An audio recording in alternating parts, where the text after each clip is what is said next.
أقبلت يا رمضان الخير مستمر، يا باغي الخير هذا شهر مكرمة. الحمد لله الذي أنزل على عبده الكتاب ولم يجعل له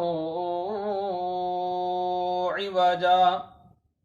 اللهم صل وسلم على حبيبنا ومرشدنا وقائدنا محمد صلى الله عليه وسلم. أعوذ بالله السميع العليم من الشيطان الرجيم. شهر رمضان الذي أنزل فيه القرآن هدى للناس وبينات من الهدى والفرقان.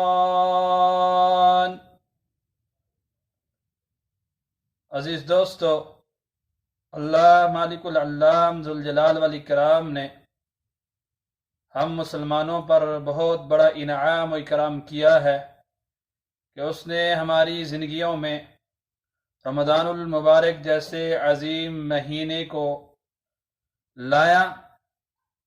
یہ مہینہ ہمیں نصیب کیا اور اس مہینے میں ہمیں عبادات کا موقع دیا.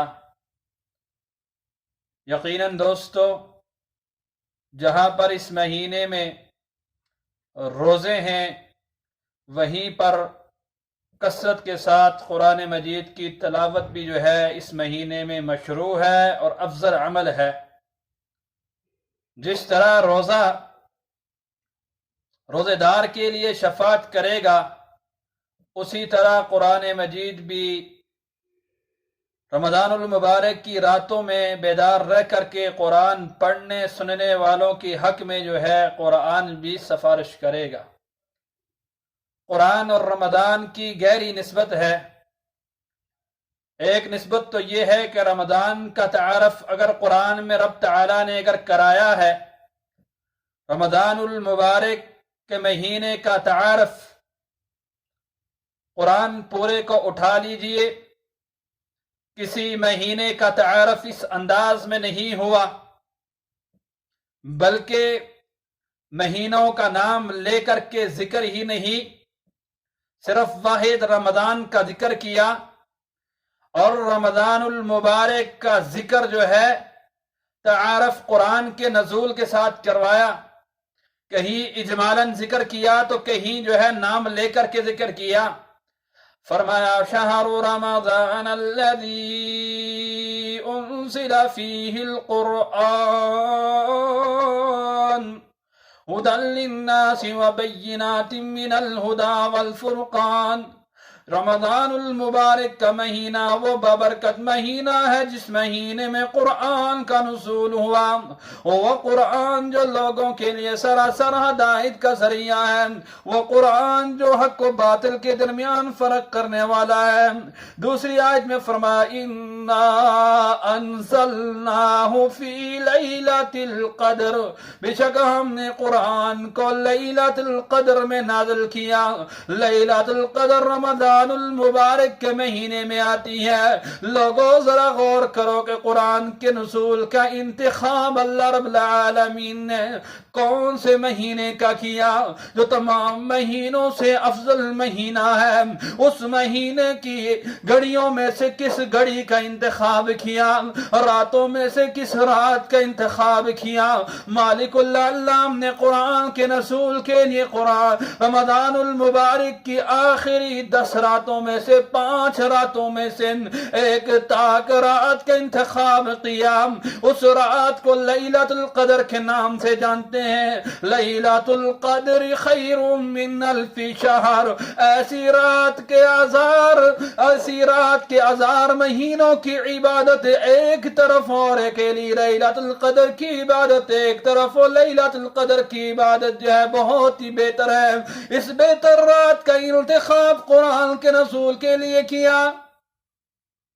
اس سے مراد یہ قطعی نہیں ہے کہ قرآن کا نزول جو ہے دنیا میں جو ہے رمضان المبارک میں ہو گیا تھا پورے کا پورا، بلکہ اس سے مراد یہ ہے کہ لوح محفوظ سے پورا قرآن آسمان دنیا پر رمضان المبارک کی لیلۃ القدر میں نازل ہوا اور وہاں پر بیت العزہ میں محفوظ کر لیا گیا، اور وہاں سے آہستہ آہستہ جو ہے حالات و واقعات کے مطابق 23 سال کے عرصے میں رسول اکرم صلی اللہ علیہ وسلم پر وحی کی صورت میں نازل ہوتا رہا۔ قرآن مجید اور رمضان کا گہرا تعلق اس لیے بھی ہے کہ رسول اکرم صلی اللہ علیہ وسلم رمضان المبارک کے مہینے میں بہت زیادہ سخاوت، نیک اعمال میں تیز آندھی کی رفتار سے رسول اللہ صلی اللہ علیہ وسلم نیک عمل کیا کرتے تھے۔ قیام اللیل ہو، روزے ہوں، صدقات خیرات ہوں، قرآن مجید کی تلاوت دوہر ہو، رسول اکرم صلی اللہ علیہ وسلم تیز آندھی سے بھی تیز جو ہے سخی نظر آتے تھے۔ حضرت عبداللہ بن عباس صحیح بخاری میں روایت ہے، 1902 نمبر روایت ہے۔ حضرت عبداللہ بن عباس بیان کرتے ہیں، کان رسول اللہ صلی اللہ علیہ وسلم اجود الناس، رسول اکرم صلی اللہ علیہ وسلم لوگوں میں سب سے زیادہ سخی نظر آتے تھے، اور آپ صلی اللہ علیہ وسلم کی سخاوت سب سے زیادہ اس وقت ہوا کرتی تھی جب جبرائیل امین سے ملاقات ہوتی۔ فرمایا وَكَانَ جِبْرِيلُ يَلْقَاهُ فِي كُلِّ لَيْلَةٍ مِّن رَمَضَانَ، جبرائیل امین رسول اکرم صلی اللہ علیہ وسلم سے ہر رات رمضان المبارک کی ہر رات میں ملاقات کے لیے آتے۔ اس ملاقات میں رسول اکرم صلی اللہ علیہ وسلم سے کس ٹاپک پہ گفتگو ہوتی تھی، ذرا غور فرمانا۔ جبرائیل آمین آسمان سے آ رہے ہیں، رب تعالیٰ کی حکم سے آ رہے ہیں، اللہ کی مرضی سے آ رہے ہیں، اور اللہ کے پیارے حبیب خاتم النبیین آخری نبی پیارے پیغمبر علیہ السلام کے پاس آ رہے ہیں، اور وقت کا بھی انتخاب رمضان المبارک کا کیا، رمضان المبارک میں بھی رات کا انتخاب کیا۔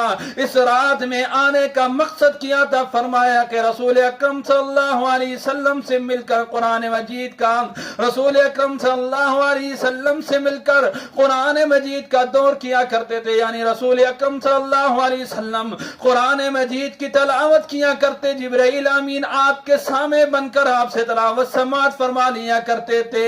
آپ صلی اللہ علیہ وسلم جس سال دنیا کو الوداع کر کے گئے، جس سال آپ صلی اللہ علیہ وسلم اپنے پیارے صحابہ سے جدا ہو کر کے گئے، جس سال آپ صلی اللہ علیہ وسلم نے اس فانی دنیا کو چھوڑنے کا ارادہ کیا، آپ صلی اللہ علیہ وسلم نے اس سال رمضان المبارک میں 2 مرتبہ جبرائیل امین کو دوہر کیا، قرآن مجید کا 2 مرتبہ جبرائیل امین کو قرآن سنایا۔